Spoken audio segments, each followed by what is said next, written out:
And now it's time for technology news. Let's talk about something that I'm personally interested in, and I feel like it gives some monicum of hope. We have some hope when I read articles like this. Um, it gives me hope. Maybe we'll get some things under control. I don't really know for sure, but it's something that needed to happen already, and it's happening. And let's talk about it. So the why are my I just noticed that I had this like this. Anyhow, okay. So yeah, the U.S. has captured nearly 90% of semiconductor investments this year, surging ahead as the leading destination for chip titans like TSMC. The U.S. is witnessing a semiconductor boom as we speak, with chip giants like TSMC and Samsung pouring huge foreign investment into the region. The U.S. is shifting its stance from passive to being an aggressive manufacturer of key technologies. And this all started with the last administration. This actually has almost nothing to do with Trump, but yeah, they're going to bring him into it anyhow. With the Trump administration taking over the office, we have seen an unprecedented level of chip demand coming in from U.S. customers, which is why companies like TSMC have pledged to invest hundreds of billions into America to ensure that the nation has a resilient chip supply chain.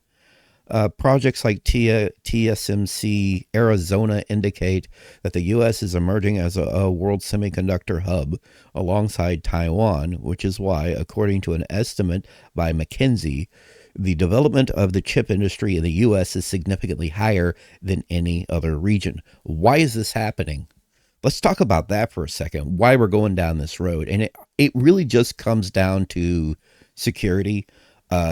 Over in China and whatnot, we were doing a lot of semiconductor business with them and whatnot, but there was like national security issues with a lot of technology that we were getting from over there. And that's part of why, in a way, I kind of agree with having tariffs, at least on China. At least on China. China doesn't have any actual goodwill with our country. But, but, and I digress. I do worry about the cost of the chips that get made in the U.S. I don't know what the pricing difference is going to be. I mean, one of the reasons we get a lot of technology out of China is because it's more affordable, you know. So, what is that going to mean? But it needs to happen.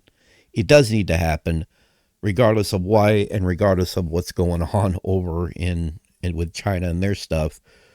But it's one of the problems we keep having with things being so expensive is just, and that and a lot of chips that are being produced, a lot of things like memory and whatnot, we're seeing that recently is bought up by a single freaking company.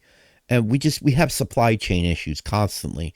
And this will alleviate, at least, even if it doesn't replace where we get semiconductors and whatnot, where we get these chips and whatnot, at least it'll add another avenue in which we get the chips. We will have another chain, all right?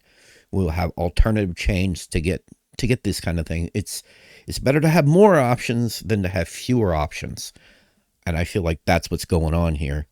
According to the report, nearly 90% of the total FDI and chip industry was directed towards the U.S. in 2025 alone, with the majority of partnerships formed between entities from Taiwan and South Korea. Of course, out of all the names shifting manufacturing to the U.S., there's no doubt that TSMC is the largest, not just in terms of the magnitude of its investments, but also in the importance of the company's pursuit to establish a chip supply chain in the U.S. TSMC's Arizona fabrication facility is currently mass producing the 4 nanometer chip technology, and even has plans to scale up to a 16.1.6 nanometers. Nanometers, right? Nanometers, right? Yeah, showcasing the firm's commitment towards producing chips in the U.S.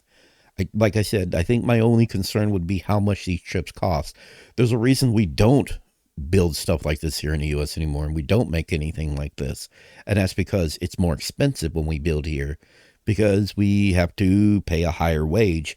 That's why it's basically slave labor also, The reason things are so affordable in those countries, they don't get paid as much. They really don't. They don't. They're damn near slaves over there.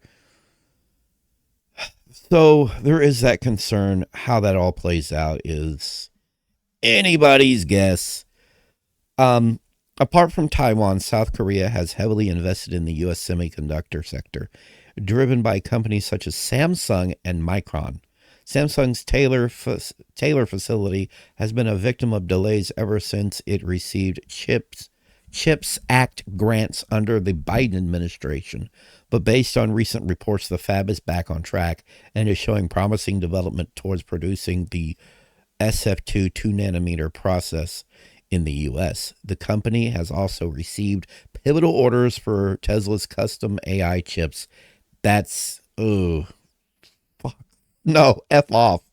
F off. AI, come on. Can we please go away from AI? AI is ruining everything. Jeez, God. Hence, it would not be wrong to say that Samsung also plays an integral role in the U.S. chip supply chain. Well, one of the significant reasons why manufacturing activity in the U.S. has boosted in recent times is due to the policy of the Trump administration to take this matter as national security, which is why President Trump has threatened companies like TSMC with massive tariffs up to 100% if they are unable to mass produce chips in the nation, since a large portion of the Taiwan chips. See, that's surprising to me. I would have figured he would have just completely just threw everything having to do with this just because it was from Biden out. But instead, he has surprisingly, he's so unpredictable sometimes. I don't like him. I still don't like him. I think Trump is a joke. I don't think he's very good for this country. I do worry that if he does drop dead, that stuff like this would be in jeopardy. But I don't think it would. I think it's good for this country. But anyhow, I digress. Um, let's see, threatened tariffs up to 100% if they are unable to mass produce chips in the nation, since a large portion of Taiwan chip giants customers are indeed from the U.S. The firm needs to have a resilient in production lines in place. The chip supply chain shift isn't just exclusive to the U.S., since the report also dives into how Europe has switched its stance into actively protecting its, quote, technological base, following aggressive export controls and even seizing control of entities like Nexperia. TSMC is also known to be investing in the EU, particularly in Germany, which ultimately indicates the broader intent to move manufacturing from the east to the west. While the efforts certainly don't guarantee that the West will have an independent supply chain, they surely do enhance the region's stance towards becoming a key manufacturer of technology on home grounds. News source Digitimes. I'm going to just link to this article when I post this up. And and it's like they said towards the end right here. All right. You know, doesn't mean it's going to be an independent supply chain, meaning we could still be getting stuff from elsewhere. It just means that if anything goes wrong, it's coming from another avenue. You see what I'm saying? It's good to have options. It's good to have options. So, if anything happens, we can't get chips from anywhere else. We can sit here and we can go. Damn pillow. We could sit here and just be like, yeah, we'll just get them over here within our borders. We can't get them from here anymore. Let's get them from over wherever else. So, we've gone into situations. Plus, having more chips come in from more directions, it's a little harder for chips to run out. And when we say chips, I might be wrong, but I think it's just a umbrella term for probably everything from, I might be wrong, tell me if I'm wrong, from CPUs to memory to whatever, right? It could mean anything. It could mean any kind of chip, any kind of microchip. It could be anything having to do with memory, like RAM. It could be CPU related. I might be wrong on that, but we keep having issues to where supply chains are like, struggling because there's not enough supply chains. So having more supply chains, even within the U.S., is good. So it's good news from the world of technology, and I think it will help things. We're just gonna have to wait and see. Anyways, that's all I got. Goodbye.